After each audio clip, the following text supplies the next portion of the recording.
బోడమంత తండాకు చెందినటువంటి బుక్య వీరన్న నిన్న చనిపోయి దాని మీద అతని తల్లి ఇచ్చినటువంటి ఫిర్యాదు మీద హత్య కేసుగా నమోదు చేయబడింది. హత్య కేసులో దర్యాప్తులో భాగంగా ఇటు హత్యకు కారణమైనటువంటి బుక్య వీరన్న భార్య విజయలక్ష్మి మరియు బుక్య బాలాజీ, అదేవిధంగా భరత్ అనే వ్యక్తులు ముగ్గురు కారణం.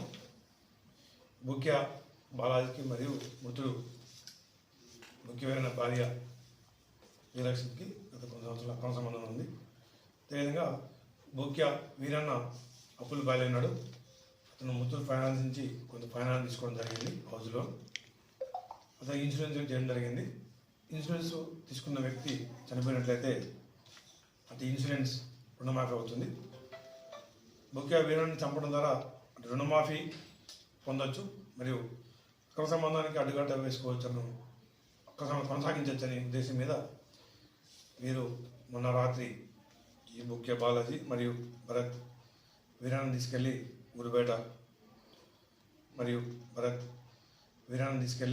ఊరుబేట